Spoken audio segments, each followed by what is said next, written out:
আভাস মাল্টিমিডিয়া, সৃষ্টিতে দৃষ্টি অটুট। গ্রহণ করার কোনো সুযোগ সম্ভাবনা নাই। সম্মানিত উপস্থিতি, একজন মুসলমানের সাথে একজন অমুসলমানের পার্থক্য বিধানকারী একটি কাজ রয়েছে, সেটা হলো এই নামাজ। আর কোন ইবাদত দিয়ে একজন মুসলমানের সাথে একজন অমুসলমানের পার্থক্য নিরূপণ করা হয় নাই। আর আমরা মনে করি যে নাম একবার যখন উঠেছে ছোটবেলায় মুসলমানের খাতায়, এইটা বোধহয় কাটাকাটি হওয়ার কোন সুযোগ সম্ভাবনা নেই। এই জন্য আমাদের মুসলমানদের অজু ভঙ্গের কারণ জানা আছে, নামাজ ভঙ্গের কারণ জানা আছে, রোজা ভঙ্গের কারণও আমরা জানি, গোসল কিসে ভাঙে সেটাও আমরা জানি, কিন্তু ইমান কিসে ভাঙে সেটা হাজারের ভিতরে একজনও জানে না যে ইমান ভঙ্গের কারণ কয়টি। কারণ মানুষ মনে করে যে ইমান মনে হয় এটা ভাঙার জিনিস না, লোহা ভাঙতে পারে, স্টিলও ভাঙতে পারে, কিন্তু ইমান মনে হয় ভাঙে না। সম্মানিত উপস্থিতি, এই জন্য নামাজ সম্পর্কে আমাদের ধারণাকে বদলাতে হবে, নামাজ সম্পর্কে আমাদের ধারণাকে বদলাতে হবে, নামাজ সম্পর্কে আমাদের ধারণাকে বদলাতে হবে। নামাজ ছাড়া কোনো মুসলমানের মুসলমান থাকার সুযোগ নেই। এটা মামা দাঁড়িয়ে রাখবেন না যে নামাজ না পড়লে কি হয়েছে, আমার ইমান ঠিক আছে না। নবীজির হাদিসগুলো একত্র করুন, কোরআনের আয়াতগুলো একত্র করুন, দেখবেন যে আল্লাহ সুবহানাহু ওয়া তাআলা ইমানের নির্দেশ দিচ্ছেন, সাথে সাথে আল্লাহ নামাজের নির্দেশ দিচ্ছেন। যেমন কোরআনের প্রথম আয়াত আলিফ লাম মিম যালিকাল কিতাবু লা রাইবা ফীহি হুদাল লিল মুত্তাকিন। এই কোরআন যাদের জন্য এসেছে, এই কোরআন যাদেরকে পথ দেখাবে, তাদেরকে আল্লাহ মুত্তাকি বলে পরিচয় দিয়েছেন। আর মুত্তাকিদের পরিচয় কি? আল্লাযীনা ইউমিনুনা বিল গায়বি ওয়া ইউকিমুনাস সালাতা। এই কোরআন যাদেরকে পথ দেখাবে, তাদেরকে মুত্তাকি বলার পর মুত্তাকিদের পরিচয় দিতে গিয়ে আল্লাহ সুবহানাহু ওয়া তাআলা বলেছেন যারা গায়েবের প্রতি ঈমান আনে।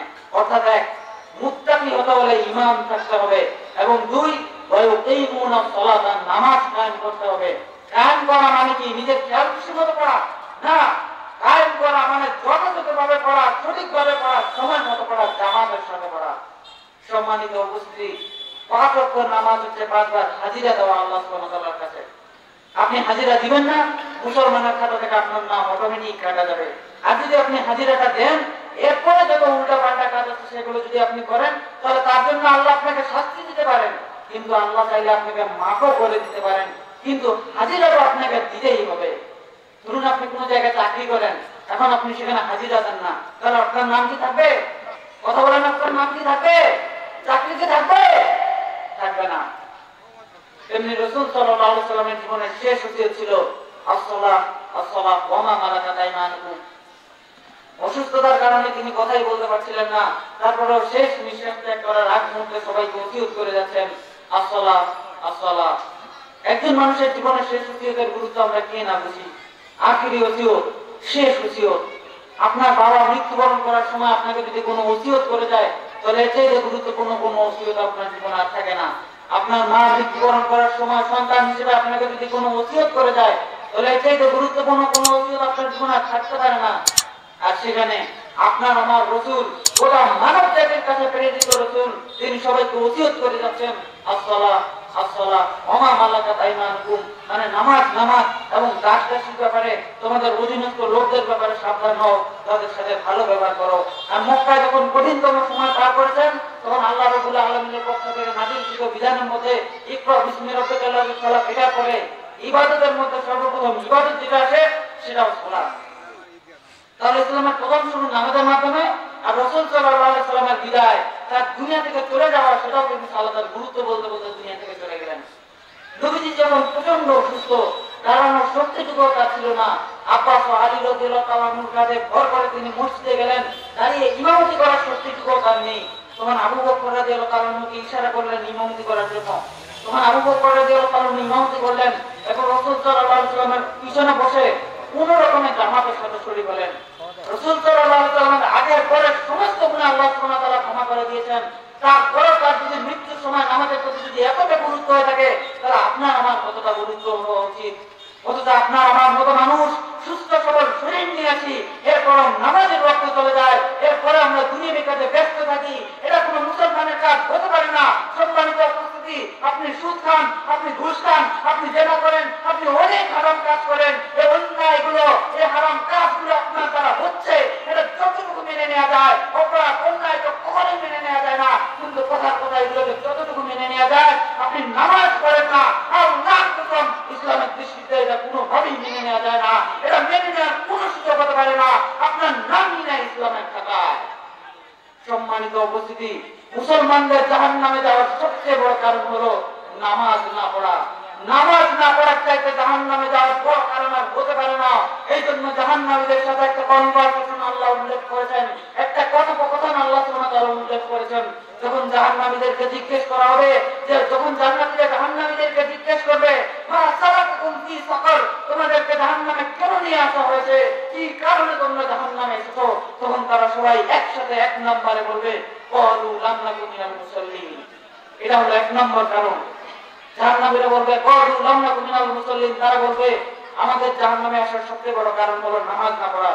ক্বালু, তারা বলবে লাম নাকু মিনাল মুসাল্লিন, আমরা মুসল্লি ছিলাম না। এটা হলো এক নম্বর কারণ। অন্য সবগুলো পরে, এমনকি ইমানের কথা আল্লাহ করে এনেছেন, ওয়াকুন্না নাকুযু মাআল কায়িদিন, এগুলো আল্লাহ করে এনেছেন। যারা ইসলাম নিয়ে হাসি তামাশা করতো, ঠাট্টা বিদ্রোহ করতো, আমরা তাদের দ্বারা ছিলাম, এ কথাও আল্লাহ করে এনেছেন। এক নম্বরে উল্লেখ করেছেন ক্বালু লাম নাকু মিনাল মুসাল্লিন। জাহান্নামীরা বলবে হায় রে কপাল পোড়া, এই দুর্ঘটনা ঠিকানার প্রধান এবং প্রথম কারণ হলো আমি মুসল্লি ছিলাম না, আমি নামাজি ছিলাম না। একজন মানুষ নামাজ পড়বে না, আবার সে নিজেকে মুসলমান দাবি করবে, এর চাইতে হাস্যকর দাবি আল্লাহর জমিনে আর দ্বিতীয়টা হতে পারে না। এই পৃথিবীতে সালাত এমন একটি গুরুত্বপূর্ণ ইবাদত যা মুমিন এবং কাফেরের মধ্যে পার্থক্য সৃষ্টিকারী। যে সালাত আদায় করে সে মুমিন এবং যে সালাত আদায় করে না সে কাফের। সালাত আদায়ের সবচেয়ে বড় রহস্য হলো আল্লাহর রাসূল সাল্লাল্লাহু আলাইহি ওয়াসাল্লাম একদিন সালাত আদায় করছেন, তখন সালাত আদায় করতে করতে তার পা ফুলে গেল। তখন সাহাবীরা জিজ্ঞেস করলেন যে হে আল্লাহর রাসূল সাল্লাল্লাহু আলাইহি ওয়াসাল্লাম, আপনার তো আগের পরে সমস্ত গুনাহ আল্লাহ সুবহানাহু ওয়া তাআলা ক্ষমা করে দিয়েছেন, তারপরও আপনি কেন এত সালাত আদায় করছেন? তখন তিনি বললেন যে আমি কি আল্লাহর শুকরিয়া আদায়কারী বান্দা হব না? পৃথিবীতে আল্লাহ সুবহানাহু ওয়া তাআলা সুলাইমান আলাইহিস সালামকে ও দাউদ আলাইহিস সালামকে আল্লাহ যত ক্ষমতা ও যত ধন দৌলত দিয়েছিলেন, পৃথিবীতে তাদের আগে আর কাউকে এত ক্ষমতা, এত দাপট, এত ধন সম্পদ আর কাউকে দেননি। আল্লাহ তাদের ধন সম্পদ যত বাড়িয়ে দিয়েছেন, তারা আল্লাহ তত শুকরিয়া আদায় করেছে। দাউদ আলাইহিস সালামকে একদিন সিয়াম পালন করতেন এবং একদিন সিয়াম ছাড়তেন, সারা রাত আল্লাহর ইবাদতে কাটিয়ে দিতেন, জাবুর তেলাওয়াত করতেন। তাহলে আমরা কেন সালাত আদায় করব না? আমরা কেন আল্লাহর শুকরিয়া আদায় করব না?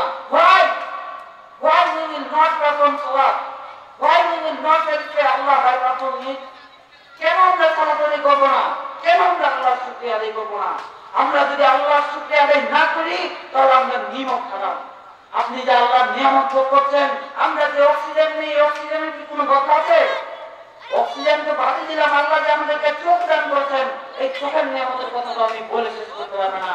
আপনি যদি সারা জীবন সর্বক্ষণ আল্লাহর ইবাদতে লিপ্ত থাকেন, তবু আল্লাহর দেওয়া এই চোখের নিয়ামতের শুকরিয়া আদায় করে শেষ করতে পারবেন না। আপনার জীবনের উদ্দেশ্যই হলো আল্লাহর ইবাদত করা, আর এজন্যই আল্লাহ সুবহানাহু ওয়া তাআলা আপনাকে পৃথিবীতে পাঠিয়েছেন। মানুষ ব্যবসা বাণিজ্য চাকরি বাকরি করে জীবন ও জীবিকার জন্য, কিন্তু আসল কাজ হচ্ছে আল্লাহর শুকরিয়া আদায় করার জন্য, আল্লাহর ইবাদত করা। এজন্য অবশ্যই যে কোনো মূল্যে 24 ঘন্টায় 5 ওয়াক্ত সালাত আদায় করতেই হবে। যদি আপনি সালাত আদায় না করেন, তাহলে পৃথিবীতে বেঁচে থাকার জন্য আল্লাহর যেসব নিয়ামত রয়েছে, সেসব নিয়ামত আপনার জন্য হারাম হয়ে যাবে।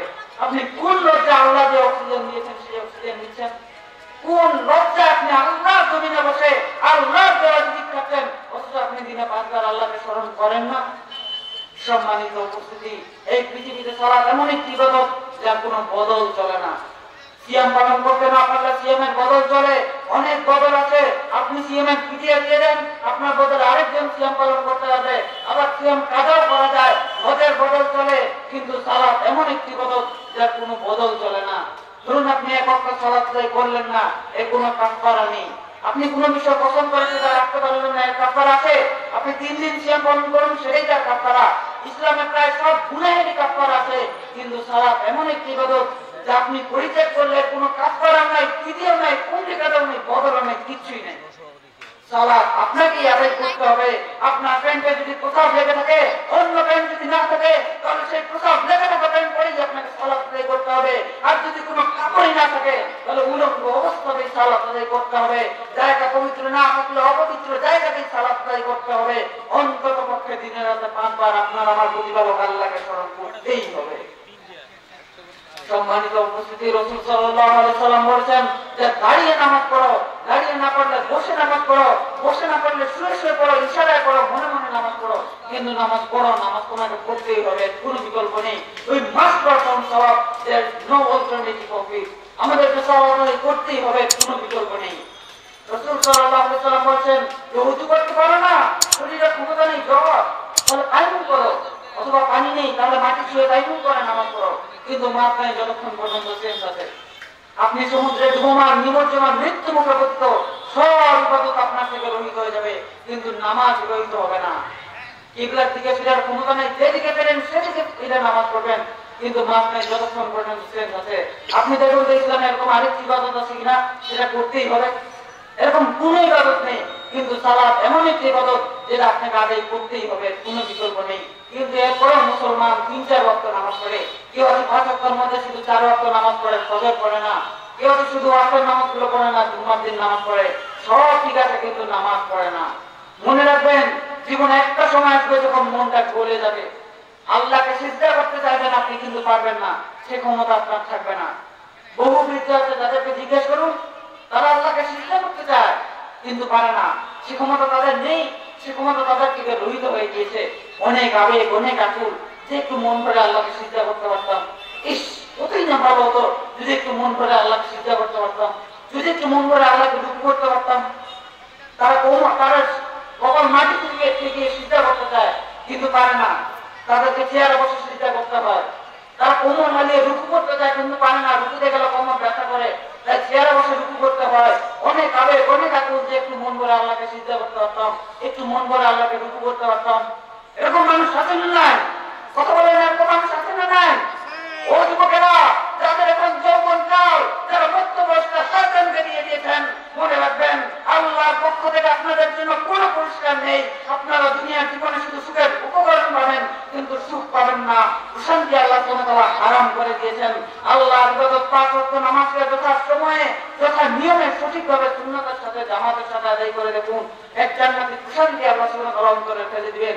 বহুকাল ধরে ছিলেন, শয়তানের কোথায় দৌড়েছেন, কিছুকাল পরীক্ষামূলক হলেও আল্লাহর নির্দেশগুলো মেনে দেখুন, এক জান্নাতি শান্তি আল্লাহ সুবহানাহু ওয়া তাআলা অন্তরে ফেলে দিবেন, যা পৃথিবীর কোনো সম্পদ দ্বারা অর্জন হবে না। সম্মানিত উপস্থিতি, সূরা রুমের 31 নম্বর আয়াতে আল্লাহ সুবহানাহু ওয়া তাআলা উল্লেখ করেছেন, ওয়াকিমুস সালাতা ওয়া লা তাকুনু মিনাল মুশরিকিন, তোমরা নামাজ কায়েম করো আর মুশরিকদের অন্তর্ভুক্ত হয় না। অর্থাৎ নামাজ কায়েম না করলে বা নামাজ প্রতিষ্ঠা না করলে মুশরিকদের দলমুক্ত হয়ে যাবে। এই হচ্ছে আল্লাহ সুবহানাহু ওয়া তাআলার বাণী, যা কোরআনে স্পষ্টভাবে উল্লেখ করা আছে। সম্মানিত উপস্থিতি, আল্লাহ সুবহানাহু ওয়া তাআলা সূরা তাওবার 5 নম্বর আয়াতে ও 11 নম্বর আয়াতে উল্লেখ করেছেন, দুটি আয়াত রয়েছে। তো প্রথম আয়াত হচ্ছে যে ফাইন তাবু ওয়া আকামুস সালাতা ওয়া আতাউ যাকাতা ফাইকুয়ানুকুম ফিদ্দিন, তারা যদি তওবা করে, নামাজ কায়েম করে, ওয়া আতাউ যাকাতা এবং যাকাত প্রদান করে, তাহলে ফাইকুয়ানুকুম ফিদ্দিন, তাহলে ফাকাল্লু সাবিলাহুম, তাহলে তাদের রাস্তা খুলে দাও, তাদেরকে ছেড়ে দাও, আল্লাহ পাক বলেছেন। তাহলে বিপরীত অর্থ কি? এর বিপরীত অর্থ হচ্ছে যে যদি তারা নামাজ কায়েম না করে তাহলে তাদেরকে ছাড়িও না, বন্ধ করো, এদের যে শরীয়তের শাস্তি আছে তা কায়েম করো। হে রাষ্ট্রপতি, হে দেশের প্রশাসন, হে দেশের সরকার, তারা যদি নামাজ কায়েম না করে তাহলে তাদের উপর শরীয়তের শাস্তি কায়েম করো, আর যদি নামাজ কায়েম করে তাহলে ফাকাল্লু সাবিলাহুম, তাহলে তাদের রাস্তা খুলে দাও। সূরা তাওবা আয়াত নম্বর 5। আরেকটি আয়াত রয়েছে সূরা তাওবার 11 নম্বর আয়াত, সেখানে বলা হয়েছে যে ফাইন তাবু ওয়া আকামুস সালাতা ওয়া আতাউ যাকাতা ফাইকুয়ানুকুম ফিদ্দিন, তারা যদি তওবা করে, নামাজ কায়েম করে, ওয়া আতাউ যাকাতা এবং যাকাত প্রদান করে, তাহলে ফাইকুয়ানুকুম ফিদ্দিন, তাহলে তারা তোমাদের দ্বীনি ভাই। আমাদের যে ভ্রাতৃত্ব, অটুট ভ্রাতৃত্ব, যে ভ্রাতৃত্ব যতক্ষণ পর্যন্ত আমরা মুসলিম আছি ততক্ষণ পর্যন্ত, এবং যতক্ষণ পর্যন্ত আমরা মুসলিম আছি ততক্ষণ পর্যন্ত এই ভ্রাতৃত্বকে কোনো শক্তি নষ্ট করতে পারবে না। যেখানকার মানুষ হোক না কেন, যে কোনো ভাষাভাষী মানুষ হোক না কেন, যে কোনো রঙের মানুষ হোক না কেন, ফাইকুয়ানুকুম ফিদ্দিন, তারা তোমাদের দ্বীনি ভাই, আল্লাহ পাক বলেছেন। তাহলে আমাদের যে ভ্রাতৃত্ব, ইসলামিক ভ্রাতৃত্ব, দ্বীনের যে ভাই হয়, এটি কতক্ষণ পর্যন্ত টিকে থাকবে? তওবা করে যদি নামাজ কায়েম করে। তাহলে বিপরীত অর্থ হচ্ছে যে যদি তারা নামাজ কায়েম না করে তাহলে ফাইকুয়ানুকুম ফিদ্দিন, নামাজ যদি কায়েম না করে তাহলে তারা তোমাদের দ্বীনি ভাই নয়, তাদের সাথে কোনো ভ্রাতৃত্ব নেই। যদিও জাতিকে মুসলিম স্থাপনা করেছে বলে মুসলিম, গরুর গোশত খেতে সেজন্য মুসলিম, আর আমাদের দেশের মুসলিমদের সংখ্যা হলো দুটি, স্থাপনা করলে মুসলমান, আর গরুর গোশত খেয়েছে হিন্দুরা গরুর গোশত খায় না, আর আমরা গরুর গোশত খাই, আমরা মুসলিম। এই হলো মুসলিম সমাজের অবস্থা। বেনামাজির হুকুম সম্পর্কে বলার জন্য কয়েকটি আয়াত বললাম, এবার দুইটি হাদিস আপনাদেরকে শোনাই। জাবের বিন আব্দুল্লাহ রাদিয়াল্লাহু তাআলা থেকে বর্ণিত, তিনি বলেন রাসূল সাল্লাল্লাহু আলাইহি ওয়াসাল্লাম বলেছেন যে বাইনার রাজুলি ওয়া বাইনাশ শিরকি ওয়াল কুফরি তারকুস সালাত, শিরক কুফরি এবং ইসলামের মাঝে পার্থক্যকারী হচ্ছে সালাত। শিরক কুফরিকে একদিকে রাখেন, আরেক দিকে একজন নামাজি ব্যক্তিকে রাখেন, পার্থক্যকারী হচ্ছে সালাত। নামাজ পড়লে মুসলমান, আর নামাজ না পড়লে শিরক কুফরিতে লিপ্ত হলো, সে কাফের মুশরিক হয়ে গেল। সে কাফের হলো কেন? সে কাফের হলো এই জন্য যে সে ইসলামের এমন একটি মৌলিক বিষয়কে ত্যাগ করলো যেটা ত্যাগ করাই হচ্ছে কুফরি। আর সে মুশরিক হলো এই জন্য যে সেটা প্রবৃত্তির পূজা করলো। প্রবৃত্তির পূজা করা মানে মন চায় না নামাজ পড়তে, মন চায় খেলা দেখতে, মন চায় না মসজিদে যায়, মন চায় রাস্তার দোকানে বসে আড্ডা দিতে, মানে মসজিদে যাবো না, এটা হচ্ছে প্রবৃত্তির পূজা। আল্লাহ সুবহানাহু ওয়া তাআলা বলেন, তুমি কি ওই সমস্ত লোকদেরকে দেখেছো যারা তাদের নিজের প্রবৃত্তিকে ইলাহ উপাস্য মাবুদ বানিয়ে ফেলেছে? বেনামাজি নিজের প্রবৃত্তিকে মাবুদ উপাস্য বানালো, এই জন্য বেনামাজি মুশরিক। এবং সে যেহেতু ইসলামের এমন একটি মৌলিক বিষয়কে ত্যাগ করলো, সেটা ত্যাগ করাই হচ্ছে কুফরি, এই জন্য সে কুফরি করলো, কাফের হয়ে গেল। বাইনার রাজুলি ওয়া বাইনাশ শিরকি ওয়াল কুফরি তারকুস সালাত, নামাজ ত্যাগ করা হচ্ছে কুফরি কাজ, শিরকি কাজ। আব্দুল্লাহ ইবনে শাকির আল-ওয়াকাইলি তাবিঈ, তিনি বর্ণনা করেন সাহাবায়ে কেরাম সম্পর্কে যে কানা আসহাবু মুহাম্মদ সাল্লাল্লাহু আলাইহি ওয়াসাল্লাম লা ইয়ারাউনা শাইআন মিনাল আমালি তারকুহু কুফরুন গায়রা সালাত। সাহাবীরা কোন আমল ছেড়ে দেওয়াকে কুফরি মনে করতেন না, গায়রা সালাত, নামাজ ছাড়া। নামাজ ব্যতীত অন্য কোন আমল ছেড়ে দেওয়াকে সাহাবীরা কুফরি মনে করতেন না, ফাসিক মনে করতেন। তার মানে রোজা ছেড়ে দিলেও ফাসিক মনে করতেন, যাকাত দিচ্ছে না ফাসিক মনে করতেন, পর্দা করেন না ফাসিক মনে করতেন। কিন্তু নামাজ ছেড়ে দিলে তার কোন শব্দগুলোর প্রতি একটু লক্ষ্য করছেন কিনা? আগে মুসলিম শরীফের কাছে কি রয়েছে? তার কুছ সালাত রয়েছে, তার মানে তরক করা, ত্যাগ করা বা ছেড়ে দেওয়া, অস্বীকার করেন না। নবী করিম সাল্লাল্লাহু আলাইহি ওয়াসাল্লাম যখন তারকা বলছেন, তার বিকৃতি ঘটানো হচ্ছে গোমরাহি, পথভ্রষ্টতা, বক্রতা। নবী করিম সাল্লাল্লাহু আলাইহি ওয়াসাল্লাম বলেন তরক করা, আপনি বলছেন না না অস্বীকার করা। কারণ আমাদের দেশের এক শ্রেণীর আলেমরা বলে যে না না নামাজ অস্বীকার করলে কাফের হয়। আচ্ছা বলুন তো, নবী করিম সাল্লাল্লাহু আলাইহি ওয়াসাল্লাম অস্বীকার শব্দ ব্যবহার করছেন না? অস্বীকারের আগে আনকারে মৃত্যু ইনকার মানে অস্বীকার করা, ইনকার করা মানে অস্বীকার করা। আনকারটা একটু মুশকিল, আর ইনকার আমি তো বুঝিনি, বাংলা ভাষায় ব্যবহার করা হয়। আরেকটা হচ্ছে জাহাদা ইয়াতাদা মানে ইনকার করা, অস্বীকার করা। আরেকটা জাহাদা শব্দ আসেনি, আনকারা শব্দ আসেনি, কি এসেছে? তারকা এসেছে, তরক করা, ছেড়ে দেওয়া। নবী করিম সাল্লাল্লাহু আলাইহি ওয়াসাল্লাম বলেন তরক করা, আর আপনি বলছেন না না না অস্বীকার করা। তাহলে নবীর শরীয়ত মানেন না আপনি? এটা হচ্ছে গোমরাহি, পথভ্রষ্টতা, বক্রতা, অন্তরে বক্রতা আছে, সেজন্য বাঁকা অর্থ বুঝছেন আপনি। আর আপনি ভাষায় এত সুন্দর শব্দ মজুদ আছে, আনকারা মজুদ আছে, জাহাদা ইয়াতাদা মজুদ আছে, নবী করিম সাল্লাল্লাহু আলাইহি ওয়াসাল্লাম কেন সেই শব্দগুলো প্রয়োগ করবেন না? কেন রোজা সম্পর্কে নেই? কেন হজ সম্পর্কে নেই যে ব্যক্তি হজ ছেড়ে দিলে সে ব্যক্তি কাফের হয়ে গেল? কেন এরকম শব্দ নেই? কিন্তু নামাজ সম্পর্কে আছে। আচ্ছা বলুন তো, যদি নামাজ অস্বীকার করা কুফরি হয়, তাহলে তো যদি কুরবানিকে অস্বীকার করে সে মুসলিম থাকবে না। তাহলে কুরবানির মতো বিধান সুন্নাত মুআক্কাদাকে অস্বীকার করলেও কাফের। তাহলে নামাজ অস্বীকার করলেও কাফের, আর কুরবানি অস্বীকার করলেও কাফের। পার্থক্য কি? হজ অস্বীকার করলেও কাফের, নামাজ অস্বীকার করলেও কাফের। ইসলামের একটা বিষয়কে অস্বীকার করলেই তো কাফের। তবে নামাজ আর সব মাসালার মধ্যে কি পার্থক্য থাকলো? এজন্য নবী করিম সাল্লাল্লাহু আলাইহি ওয়াসাল্লাম নামাজ তরক করাকে, যে নামাজ ছেড়ে দেয় তাকে কাফের বলেছেন, সে কুফরি করলো, কাফের হয়ে গেল। আরেকটা হাদিস নিয়ে বক্তা আল্লাহর বিরোধী বক্তারা বলেন যেখানে কাফারা মানে কি করে? ফাসিকি, ছেড়ে দেওয়া নয়, ওই কাফারা মানে ফাসিকি। আরেকটা হচ্ছে কাফারা মানে ফাসিক, সে কাফের হইল না, ফাসিক হয়ে গেল। কাফারা মানে ফাসিক দিতে হয় নাকি? আরবিতে ফাসিকে একশো রয়েছে, কোরআনের বহু জায়গায় রয়েছে উলাই কমল ফাসিকুন ফাসিকুন ফাসিকুন রয়েছে। তাহলে আরবি ভাষায় ফাসিক শব্দকে আরবি ভাষায় থাকা সত্ত্বেও নবী করিম সাল্লাল্লাহু আলাইহি ওয়াসাল্লাম কেন বললেন না যে ফামান তারাকা ফাকাদ ফাসাকা? তিনি বললেন যে ফামান তারাকা ফাকাদ কাফারা বলেছেন, যে ব্যক্তি নামাজ ছেড়ে দিল সে ব্যক্তি কাফের হয়ে যায়। ওখানে তারাকা বলেছেন, জাহাদা আর আনকারা বলেননি, আর এখানে কাফারা বলেছেন, ফাসাকা বলেননি। তাহলে বুঝা গেল যে ব্যক্তি নামাজ ছেড়ে দেয়, এক শ্রেণীর বক্তা আল্লাহর বিরোধী বক্তারা বলে যে ফাসিক হয় না, ফাসিক না। নবী করিম সাল্লাল্লাহু আলাইহি ওয়াসাল্লাম যার কথাই হচ্ছে আল্লাহর পক্ষ থেকে ওহী, যার কথাই হচ্ছে দলিল, তিনি বলেছেন যে ফামান তারাকা ফাকাদ কাফারা, যে ব্যক্তি নামাজ ছেড়ে দিল সে ব্যক্তি কাফের হয়ে গেল।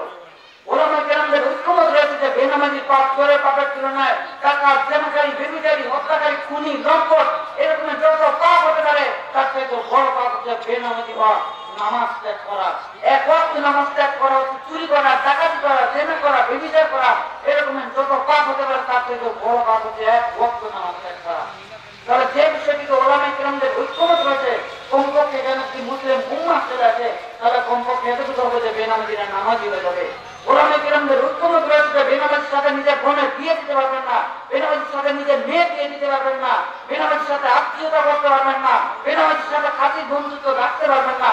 তাহলে যে বিষয়টিতে ওলামা কিরামরা ওই একমত, কমপক্ষে এখানে যদি মুসলিম জাতি চলে আসে তাহলে কমপক্ষে এতটুকু হবে যে বেনামাজিরা নামাজি হয়ে যাবে।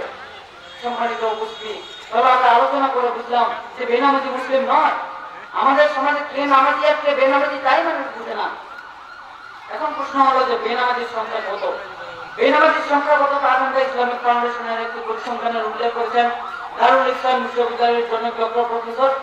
সেখানে বলা হয়েছে যে বাংলাদেশের ৫ পুরো নামাজির সংখ্যা 2%, আর জুম্মা পড়া মুসলমানের সংখ্যা নামাজি ও বেনামাজি মিলিয়ে 80%।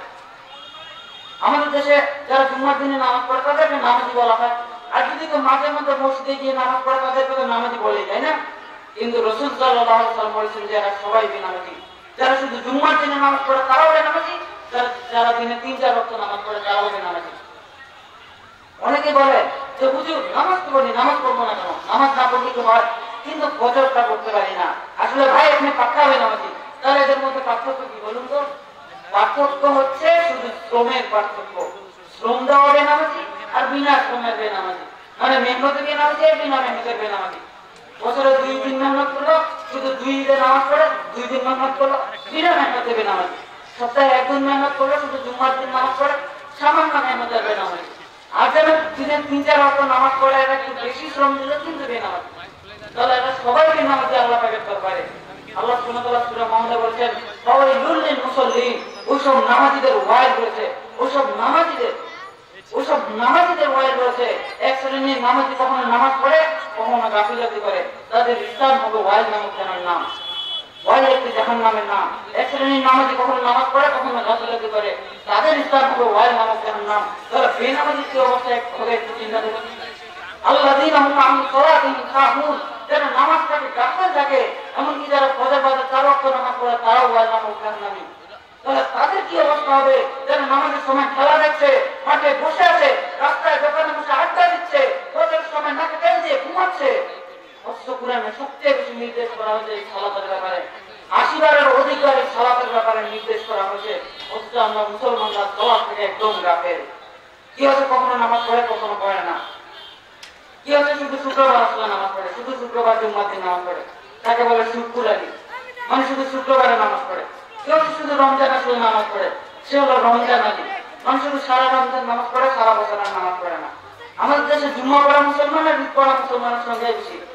কি হচ্ছে শুধু শ্বশুর বাড়ি গেলেই নামাজি হয়ে যায়, কি হচ্ছে বাবা মা বাবাকেই নামাজ পড়ে, কি হচ্ছে সবে বরাত আসলে সারা রাত নামাজ পড়ে, সারা বছর নামাজের কোনো খবর নাই। সবে বরাত আর হালুয়া খাওয়ার জন্য এমন ভাবে মসজিদের ঘরে যাচ্ছে যে তাকে দেখে মনে হয় যে সে 12 মাসের নামাজি, অথচ সারা বছর নামাজের কোনো খবর নেই।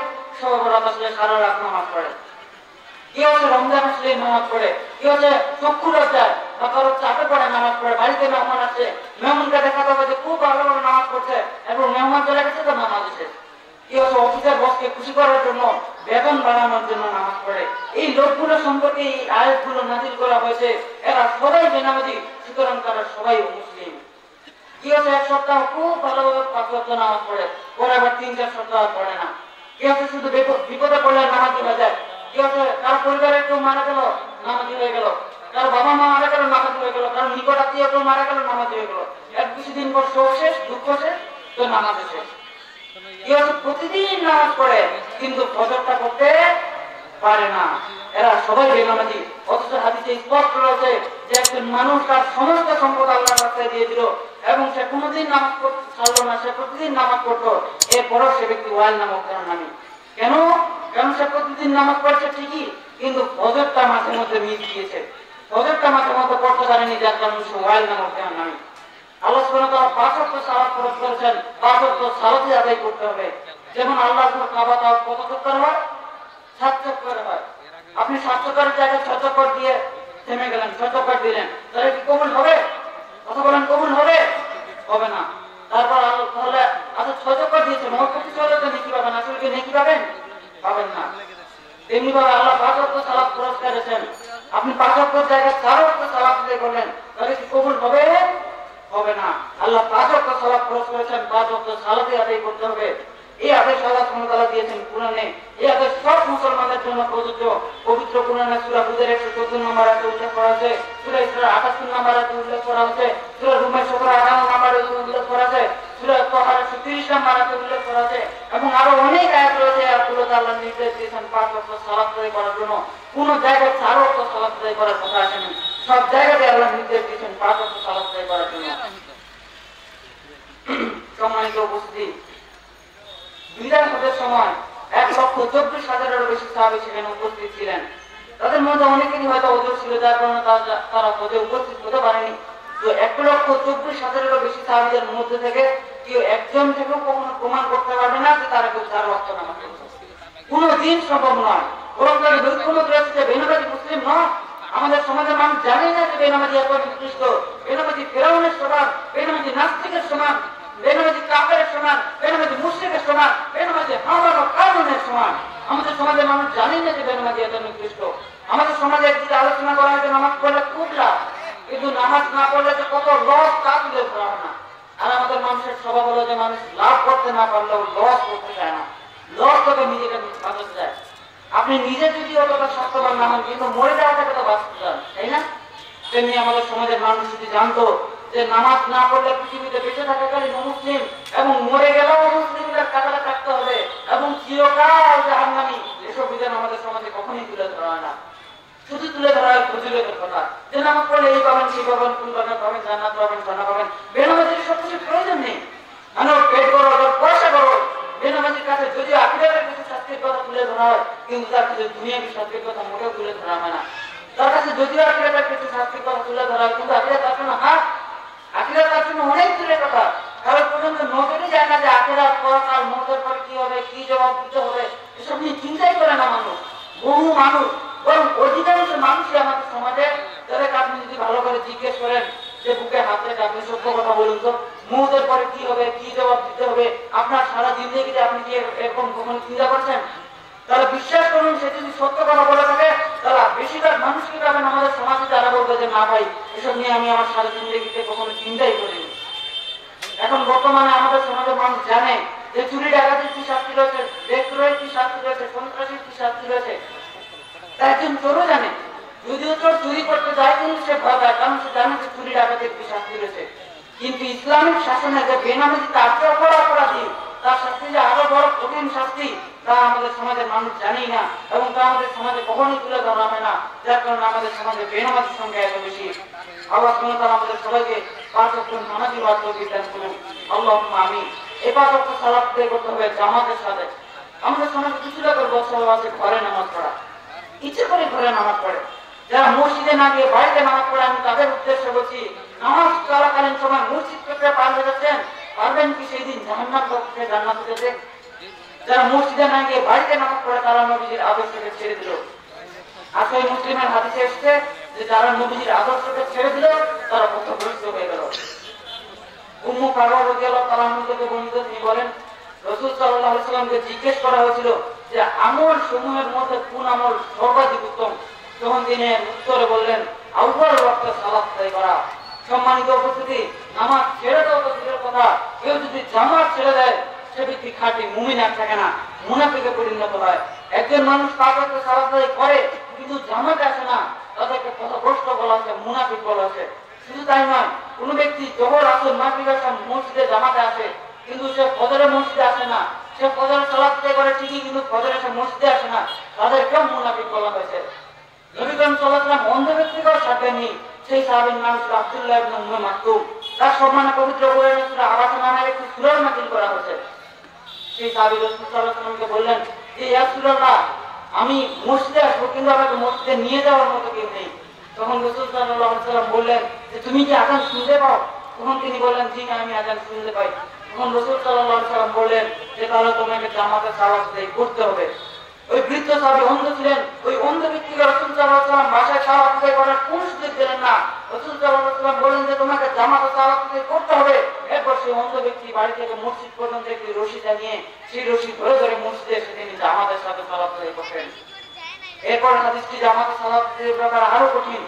সেটা হলো আবু হুরায়রা রাদিয়াল্লাহু তাআলা আনহু থেকে বর্ণিত, তিনি বলেন রাসূল সাল্লাল্লাহু আলাইহি ওয়াসাল্লাম বলেছেন যে আমার খুব ইচ্ছা হয় যারা ফজরের জামাতে উপস্থিত হয় না, আমার খুব ইচ্ছা হয় যে তাদের বাড়িঘরগুলো জ্বালিয়ে দিতে। শুধু বাড়িঘর নয়, আমার মনে হয় তাকে সহ জ্বালিয়ে দিই। সম্মানিত উপস্থিতি, একটু খেয়াল করুন, নবীজির মতো শান্ত মানুষ তিনি বলছেন যে আমার খুব ইচ্ছা হয় আমি যারা ফজরের জামাতে উপস্থিত হয় না, আমি তাদের বাড়িঘরগুলো জ্বালিয়ে দিতাম। শুধু বাড়িঘর না, টাকাকেও জ্বালিয়ে দিতাম যদি বাড়িতে মহিলা ও শিশু সন্তান না থাকতো।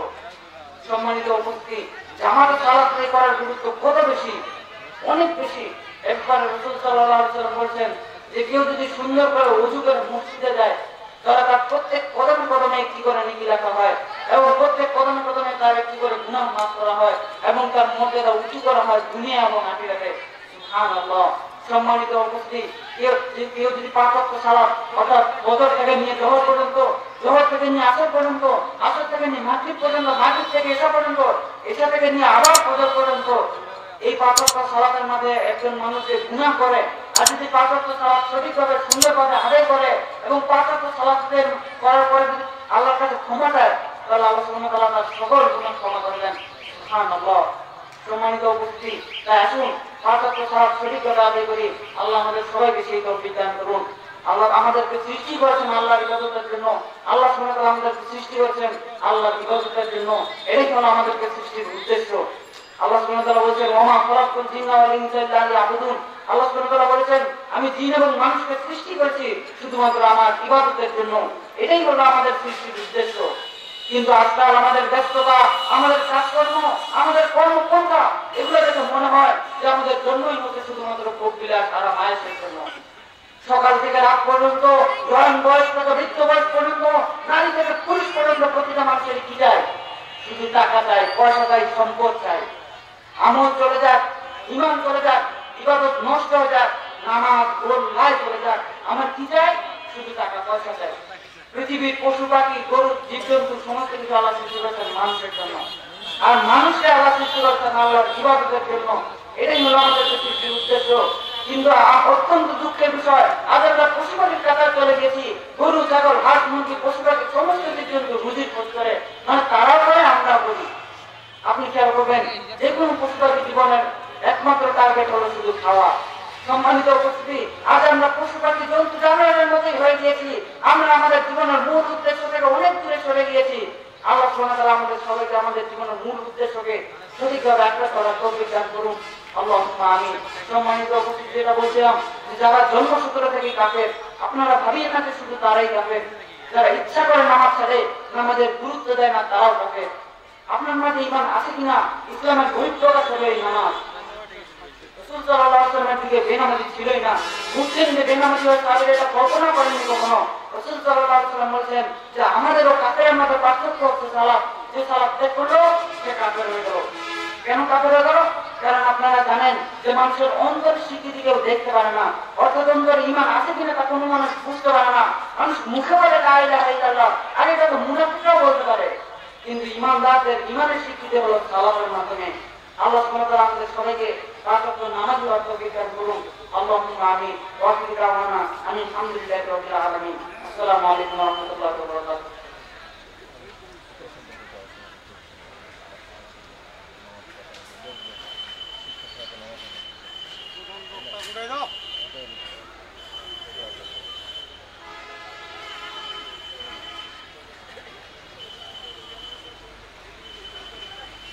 সম্মানিত উপস্থিতি, সালাতের আগে দ্বীনি জ্ঞান শিক্ষার গুরুত্ব অনেক বেশি। যে দ্বীনি জ্ঞান জানে না, যে সঠিকভাবে কুরআন তেলাওয়াত করতে জানে না, তার কিন্তু নামাজ কবুল হবে না। কেউ যদি সূরা ফাতিহা সঠিকভাবে না পড়তে পারে, তাহলে তার সালাত হবে না। একজন মানুষ মনে করতে পারে যে আমি তো সুদ খাই, আমি তো ঘুষ খাই, তাহলে আমার কি নামাজ কবুল হবে? আমি তো সুদ ঘুষ খাই, আমার তো নামাজ কবুল হবে না, আমার তো মসজিদে যাওয়াই নিষেধ, তাহলে আমি নামাজ পড়ব কি হবে? আরে সুদ ঘুষটা ছাড়ি, তারপর নামাজ পড়বো। এরকম অনেক মানুষ এরকম চিন্তা করে। কিন্তু আল্লাহ সুবহানাহু ওয়া তাআলা কোরআনে কি বলেছেন? ইন্নাস সালাতা তানহা আনিল ফাহশাই ওয়াল মুনকার। নিশ্চয় নামাজ সমস্ত অশ্লীল ও মন্দ কাজ থেকে বিরত রাখে। শুধু বিরত রাখে না, ফিরিয়ে আনে মানুষকে। তার মানে আপনি যদি সুদ ঘুষ খাওয়ার পাশাপাশি যদি নামাজে মানে মসজিদে গিয়ে পাঁচ ওয়াক্ত সালাত সঠিকভাবে আদায় করেন, তাহলে কিন্তু দেখবেন যে ধীরে ধীরে আপনি এই খারাপ কাজগুলো থেকে হারাম কাজগুলো থেকে আপনি বেরিয়ে আসতে পারবেন। এ একটি নাচের হয়েছিল একজন মানুষ, একজন অমুসলিম যখন মুসলিম হলো তখন রাসূল সাল্লাল্লাহু আলাইহি ওয়াসাল্লামের কাছে সে মুসলিম হলো, সে কালেমা পাঠ করলো, কিন্তু সে ৫ ওয়াক্ত সালাত সঠিকভাবে আদায় করতো, কিন্তু সে ৫ ওয়াক্ত সালাতের পাশাপাশি সে বিভিন্ন খারাপ কাজে লিপ্ত ছিল। তখন সাহাবীরা রাসূল সাল্লাল্লাহু আলাইহি ওয়াসাল্লামকে কমপ্লেইন করলেন যে হে আল্লাহর রাসূল, এই যে ওই তো সে তো নামাজ পড়ে কিন্তু সঠিকভাবে পড়ে না, কিন্তু এরপরও সে খারাপ কাজ করে, তাহলে এর কি শাস্তি করতে হবে? তখন আল্লাহ আয়াত নাযিল করলেন যে ইন্না সালাতা তানহা আনিল ফাহশাই ওয়াল মুনকার, নিশ্চয় নামাজ অশ্লীল ও মন্দ কাজ থেকে বিরত রাখে। তখন রাসূল সাল্লাল্লাহু আলাইহি ওয়াসাল্লাম বললেন যে তোমরা তাকে গিয়ে বলো যে তুমি তোমার নামাজটাকে আর শুদ্ধভাবে আদায় করো, তাহলে দেখবে যে সে তার সমস্ত অশ্লীল কাজ ধীরে ধীরে ছেড়ে দিবে। এরপর সেটাই হলো যে সে যত নামাজ সঠিকভাবে আদায় করতো সে তত দিনের দিকে অগ্রসর হতে লাগলো, সে সমস্ত অশ্লীল কাজ থেকে বিরত থাকলো। এই জন্য আমাদেরকে আগে দিনী জ্ঞান সম্পর্কে জানতে হবে। প্রত্যেক মুসলিমের কুরআন মাজিদ পড়া, কুরআন মাজিদটা হচ্ছে দিনী জ্ঞানের ভান্ডার।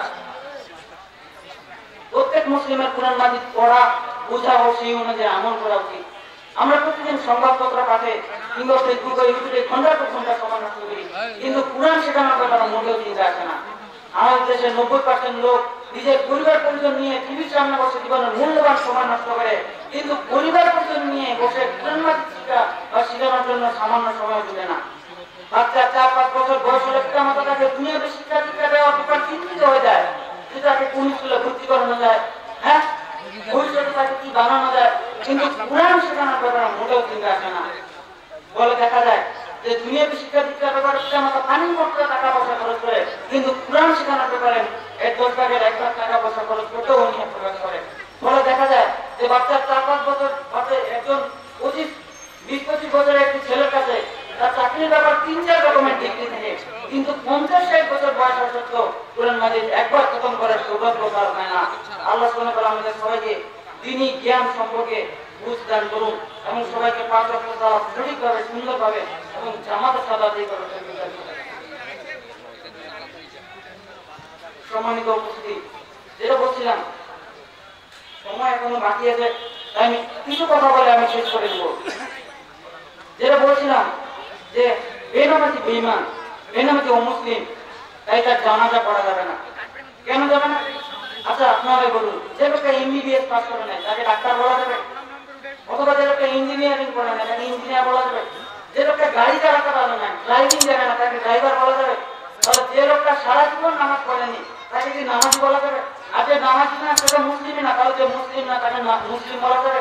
আর যে মুসলিম অমুসলিম তার কি জানাজার সালাত আদায় করা যাবে? যাবে না। তাহলে যে লোকটা সারা জীবন বেনামাজি ছিল তার আবার কিসের জানাজার নামাজ? যে লোকটা সারা জীবন বেনামাজি ছিল এর জানাজার নামাজ হবে না।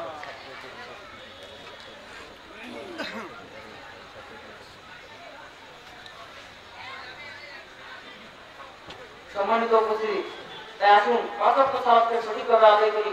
আল্লাহ আমাদের সবাইকে সেই তৌফিক দান করুন। আল্লাহুম্মা আমিন। আমাদের পাশেই একটি মাদ্রাসা আছে, মাদ্রাসার ছাত্রছাত্রী আছে, ভালোই আছে, অনেক বেশি আছে। আল্লাহ তাদেরকে হেদায়েত দান করুন, তাদের পড়ালেখার জন্য আমাদের সবাইকে অগ্রসর হওয়ার তৌফিক দান করুন। আমাদের সবাইকে বেশি বেশি সেই মাদ্রাসায় দান করার তৌফিক দান করুন। সেই মাদ্রাসার ছাত্রদের জন্য আমরা দোয়া করি যে আল্লাহ তুমি এই মাদ্রাসার ছাত্রদেরকে, এই মাদ্রাসার ছোট ছোট শিশুদেরকে, ছোট ছোট ছাত্রদেরকে তুমি নেক হায়াত দান করো, তাদেরকে সঠিক জ্ঞান দান করো, তাদেরকে দিনী জ্ঞান শিক্ষার গুরুত্ব দান করো।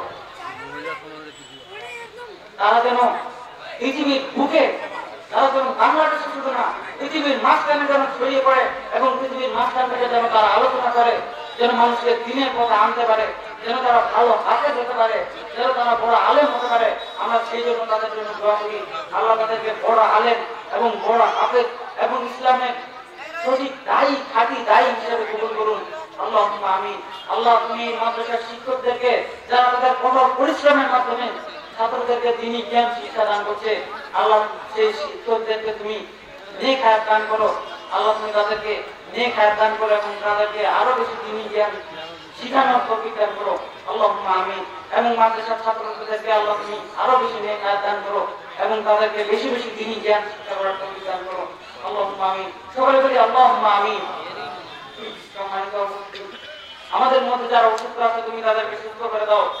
আমাদের মধ্যে যারা অসুস্থ আছে তুমি তাদেরকে সুস্থ করে দাও। আল্লাহুম্মা আমিন। আমরা অনেকেই দূর দূরান্ত থেকে এসেছি এই দিনই জ্ঞান শিক্ষা করার জন্য। দিনই জ্ঞান শিক্ষা করার গুরুত্ব অনেক বেশি। সে বিষয় নিয়ে আমি আজকে আলোচনা করবো না, সময় আমার সময় বেশি নেই।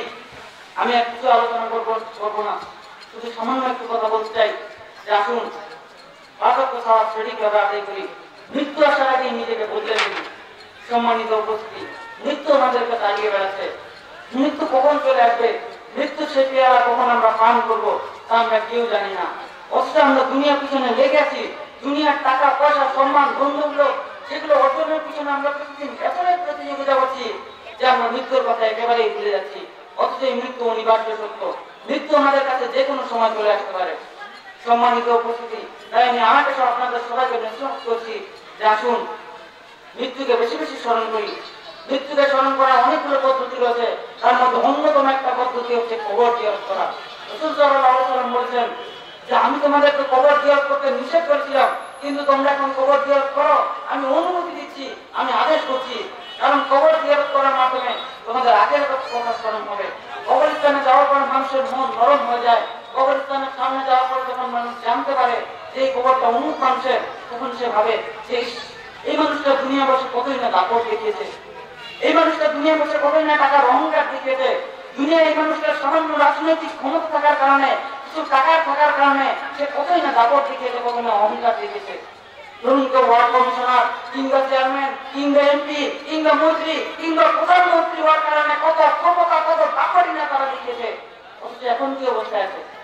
শুধু বাংলাদেশেই নয়, পুরো দুনিয়ার কত দাপটে মানুষ, কত দাপটে প্রেসিডেন্ট, কত দাপটে প্রধানমন্ত্রী, কত মন্ত্রী, কত পাওয়ারফুল ব্যক্তি শুধু দুনিয়াতে আসলো আর গেল। তাদের ক্ষমতা কোনো কাজে আসেনি, তারা মৃত্যুকে প্রতিহত করতে পারেনি, তাদের ক্ষমতা কোনো কাজে আসেনি, তাদেরকে মৃত্যুর স্বাদ গ্রহণ করতে হয়েছে। আপনার ক্ষমতা কতক্ষণ? যতক্ষণ আপনি নিঃশ্বাস ছাড়বার পর আবার সেই নিঃশ্বাস নিতে পারছেন ততক্ষণ। যখন আপনার এই নিঃশ্বাসটা বন্ধ হয়ে যাবে, যখন আপনার এই নিঃশ্বাসটা বন্ধ হয়ে যাবে, আমি আল্লাহ পছন্দ করে বলছি আপনার ওই লাশটুকু কবরস্থানে রেখে আসতে 24 ঘন্টা সময় পার হবে না। তাহলে কিসের এত দাপট দেখাচ্ছেন, কিসের এত ক্ষমতা দেখাচ্ছেন? আরেকজনকে অন্যায় মানে দখল করার আগে কিংবা আরেকজনের গায়ে হাত তোলার আগে, আরেকজনের জমি দখল করার আগে আপনার এক মুহূর্তের জন্য হলেও ভাবার দরকার যে পাই টু পাই আপনাকে হিসাব দিতে হবে মরার পরে। দুনিয়ায় সামান্য একটু ক্ষমতা পেয়েছেন, কিছু টাকা দিয়েছেন আল্লাহ সুবহানাহু ওয়া তাআলা আপনাকে, যার কারণে আপনার তো অহংকারের জন্য পাও মাটিতে পারে না। কিসের এত অহংকার মানুষের, কিসের এত অহংকার? আপনার দোষগুলো বা আপনার পাপগুলো যদি কথা বলতে পারতো তাহলে আপনার কয়েক কিলোমিটার এরিয়ার মধ্যে মানুষ আসতো না। আপনার পাপগুলো থেকে অন্যায়গুলো থেকে যদি দুর্গন্ধ বেরোতো তাহলে কয়েক কিলোমিটার তো দূরের কথা, আপনার আশেপাশে 10-20 বর্গ কিলোমিটারও মানুষ থাকতে পারতো না। কিন্তু আল্লাহর অশেষ রহমত, আল্লাহ তেমনটা করেননি। আল্লাহ আপনার পাপগুলো, আপনার অন্যায়গুলো গোপন রেখেছেন। আপনার পাপগুলো থেকে, অন্যায়গুলো থেকে দুর্গন্ধ বের হয় না, যেমনটা দুর্গন্ধ ডাস্টবিন বা পায়খানা থেকে বের হয়। মানুষ পায়খানা করলে তার থেকে দুর্গন্ধ বের হয়, কিন্তু মানুষ পাপ করলে তার থেকে দুর্গন্ধ বের হয় না। যদি আপনার পাপগুলো থেকে দুর্গন্ধ বেরিয়ে হতো তাহলে আপনার সন্তান, আপনার স্ত্রী, আপনার বাবা মা ভাই বোন আপনাকে থেকে পালিয়ে যেত। আল্লাহ সম্মানিত উপস্থিতি, তাই আমি আপনাদেরকে ওসিয়ত করছি, আমি আমাকে আপনাদের সবাইকে ওসিয়ত করছি যে আসুন আল্লাহ থেকে ফিরে যাই, 5 ওয়াক্ত সালাত আদায় করি, নিয়মিত গুনাহের জন্য আল্লাহর কাছে মাফ চাই যে আল্লাহ মাফ করে দাও, জীবনে অনেক খারাপ কাজ করেছি, আল্লাহ তুমি আমাকে মাফ করে দাও। এভাবে আসুন আল্লাহর কাছে তওবা করি, ইস্তেগফার করি, মৃত্যুকে বেশি বেশি স্মরণ করি, 5 ওয়াক্ত সালাত সঠিকভাবে আদায় করি। সম্মানিত উপস্থিতি, মৃত্যুর পরে শুরু হয়ে যায় কবরের জীবন। আপনি কবরকে স্মরণ করুন বা না করুন, কবর আপনাকে দিনে 70 বার স্মরণ করে। মৃত্যুটাকে বদলে ফেলুন নিজেকে। সম্মানিত উপস্থিতি, আপনাদের ঘরের জন্য বলছি, আপনাদের হৃদয়কে নাড়া দিন, একটু চিন্তা করুন এই জীবনের উদ্দেশ্য কি, কেন আপনাকে দুনিয়াতে পাঠানো হয়েছে, কি করার জন্য? যদি আল্লাহর ইবাদতের জন্য না পাঠানো হয়ে থাকে তাহলে কিসের জন্য পাঠানো হয়েছে? এই বিষয়টা হৃদয়ে অনুধাবন করুন, বুঝুন, তওবা করুন, আল্লাহর কাছে ফিরে আসুন। আর কতদিন এভাবে চলবে? আপনার চাকরি আপনাকে অল্প কটা টাকা দেওয়ার জন্য কত বাধ্য আপনি আপনার চাকরি বা আপনার বসের দেওয়া নিয়ম নীতি সম্পর্কে? তার ইবাদত করার আরেক মানে হলো তার বাধ্য হওয়া, তার কথা গুরুত্ব সহকারে মেনে চলা। আল্লাহর কসম, আমরা বেশিরভাগ ইবাদত করি আমাদের বসের, আমাদের নেতা, আমাদের সন্তানদের, আমাদের সামাজিকতা। আমরা এসব বিষয়ে যতটা গুরুত্ব দেই আমরা আল্লাহর প্রতি ততটা গুরুত্ব দেই না। আপনার বড় আপনি 6টার সময় আসতে বললে আপনি পৌনে 6টায় সেখানে চলে যাবেন, কারণ আপনি দেখাতে চান যে আপনি অন্য দেশ থেকে আলাদা। কিন্তু আল্লাহ যখন আপনাকে ফজরের নামাজের জন্য 4:30টার সময় মসজিদে যেতে বলেন, তখন আপনি ভাবেন আসলে 4:30 এত সকালে উঠবো, এই ভোরবেলা উঠে রেডি হয়ে আমি মসজিদে যাবো, পাগল নাকি? আপনার চাকরি আপনাকে অল্প কটা টাকা দেয়, জন্য ঘন্টার পর ঘন্টা রাস্তায় কাটিয়ে মিটিয়ে যান। কিন্তু আল্লাহ যিনি আপনাকে তৈরি করেছেন, লালন পালন করেছেন, আপনার জীবনের যত আশীর্বাদ সবই তার দেওয়া, আপনার নিজের প্রতিটি স্পন্দন তার অবদান, আপনার প্রতিটি নিঃশ্বাস তার দেওয়া। এমনকি আপনি যখন প্রতিনিয়ত পাঠ করে যাচ্ছেন, তখন আল্লাহ আপনার হৃৎপিণ্ডকে বলেন তুমি থেমো না, আমি তার বিষয়টা পরে দেখছি। তবু আপনার না আছে নামাজ, না আছে রোজা, না আছে কোরআন পড়া, মহিলাদেরকে বলছি না আছে হিজাব, না আছে পর্দা। আল্লাহু আকবার, কি করছি আমরা? অথচ অল্প কিছু টাকার কারণে বসার জন্য কাঁথার মতো পরিশ্রম করছেন। আমি দুঃখিত আমার এটা বলার জন্য। আচ্ছা বলুন তো, আল্লাহ কি হবে যদি আপনি নামাজ পড়েন বা না করেন, পর্দা করেন বা না করেন? আল্লাহ কি তার জন্য আপনাকে নামাজ পড়তে বলেছেন? আল্লাহ কি তার জন্য আপনাকে পর্দা করতে বলেছেন? না, আল্লাহ আপনাকে ভালোবাসেন এবং আপনার ভালোর জন্য উনি বলেন যে আমার বান্দা তুমি নামাজ পড়ো, তুমি পর্দা করো, যাতে তুমি সফল কাম হতে পারো, যাতে তুমি জান্নাতে প্রবেশ করতে পারো। আমরা এই দুনিয়াকে এত গভীরভাবে ভালোবাসি, এই দুনিয়াকে নিয়ে এত বেশি প্রতিযোগিতা ভাবাপন্ন হয়ে যায় যে আমাদের সবকিছু গড়ে উঠে গেছে। আপনি ঘুম থেকে উঠেন এই দুনিয়াকে নিয়ে ভাবতে ভাবতে, আপনি ঘুমাতে যান এর ব্যাপারে চিন্তা করতে করতে, আপনার দুশ্চিন্তা, আপনার চিন্তা, আপনার উৎসাহ সব কিছুই দুনিয়াকে ঘিরে। আমার বাড়ি, আমার গাড়ি, আমার সামাজিক অবস্থান, আমার স্ত্রী, আমার সম্মান, আমার সন্তান, আমার সম্মান, খালি আমার আমার আমার আমার সব কিছুই শুধু আমি আর আমি। আপনি ভাবছেন আপনি সুখের খোঁজ করছেন? আপনি জানেন সুখ কি? আপনার কতটুকু আছে সেটা সুখ না, আপনি কতটুকু সারা বাঁচতে পারেন সেটাই হচ্ছে সুখ। আপনি নিজেকে জিজ্ঞেস করুন, আপনার হৃদয় কি সন্তুষ্ট? যদি আপনার কোনো বাড়ি নেই, আপনার হৃদয় কি সন্তুষ্ট? যদি আপনার পছন্দের ব্র্যান্ডের গাড়ি কি আপনার নেই, আপনার হৃদয় কি সন্তুষ্ট? যদি আপনার অঢেল ধন সম্পদ টাকা পয়সা কিছুই আপনার নেই, আপনার হৃদয় কি সন্তুষ্ট? এসব কিছু না থাকার পরে যদি আপনার হৃদয় সন্তুষ্ট হয়ে থাকে, তাহলে আপনি আসলে সুখী। আর এসব বিষয়ে যদি আপনার মনে অশান্তি থাকে, অসন্তুষ্টি থাকে, তাহলে আল্লাহর কসম করে বলছি আপনি সুখ থেকে অনেক অনেক দূরে। আমি এই বিষয় নিয়ে দীর্ঘ আলোচনা করবো না, আপনারা নিশ্চয়ই বুঝতে পারছেন যে আমি কি বলতে চাচ্ছি। সম্মানিত উপস্থিতি, দয়া করে আপনারা তওবা করুন, দয়া করে আপনারা হৃদয়কে অনুধাবন করুন যে মৃত্যু সবার জন্য অপেক্ষা করছে। মৃত্যু কোনো সংখ্যা বুঝে না, গায়ের রং বুঝে না, জাত বুঝে না, ধর্ম বুঝে না, বুঝে না আপনি পৃথিবীর কোন প্রান্ত থেকে এসেছেন, উত্তর দক্ষিণ পূর্ব পশ্চিম কিছুই সে বুঝে না। সেখানে বুঝে আল্লাহর আদেশ, আল্লাহ আদেশ করবেন আর খালাস শেষ, সে কোনো প্রশ্ন করে না। এই পৃথিবীটা যদি অল্প সময় তাই সময় নষ্ট করবেন না, আপনার জীবনটা নষ্ট করবেন না, জীবনটা নিয়ে জোয়া করবেন না, এই যদি নিবেন না, আপনার আল্লাহর কাছে ফিরে আসুন, তওবা করুন, আপনার হৃদয়টা তাকে নাড়া দিন। আল্লাহর কসম ছিল শুধুমাত্র আপনার ভালোর জন্য বলছি। সম্মানিত উপস্থিতি, আজই হয়তো সেদিন যেদিন থেকে আপনি মৃত্যু লাভ পর্যন্ত আর কখনো নামাজ ছাড়বেন না। আর পর্দার আল্লাহ মা বোনদের উদ্দেশ্যে বলছি, আজই হয়তো সেদিন যেদিন থেকে আপনি শতভাগ পর্দা শুরু করবেন। সম্মানিত উপস্থিতি, আমাদের মাঝে মধ্যে চেষ্টা করতে হবে কবরস্থানে গিয়ে নিজের মৃত্যুর কথা স্মরণ করা এবং নিজের খবরের কথা চিন্তা করা। কবরস্থানে গিয়ে সালাম বিনিময় করে চলে গেলে হবে না, মৃত হৃদয় দিয়ে চলে গেলে হবে না, আপনার জীবনে পরিবর্তন আনতে হবে। সম্মানিত উপস্থিতি, আপনাদেরকে অনুরোধ করছি আপনাদের হৃদয়ে আজকে থেকে পরিবর্তন আনতে হবে। জীবনটাকে নষ্ট করবেন না, এই পৃথিবীটা প্রিয় তাই সময় নষ্ট করবেন না। আল্লাহর কসম, আপনি জানেন না কি হতে যাচ্ছে, কি আসতে যাচ্ছে, কি আপনার দরজায় কড়া নাড়তে যাচ্ছে, আপনি জানেন না। তাই আপনার ভুলগুলো শুধরে নিন, তওবা করুন, ফিরে আসুন আল্লাহর দিকে। আর জীবন তো একটাই, ফিরে আসুন আল্লাহর দিকে। আর কতদিনই ভালো চলবে? সম্মানিত উপস্থিতি, সবকিছুর সমাধান আল্লাহ। অথচ আমরা অন্য প্রশ্ন মূল্য এখানে সেখানে ঘুরে বেড়াচ্ছি।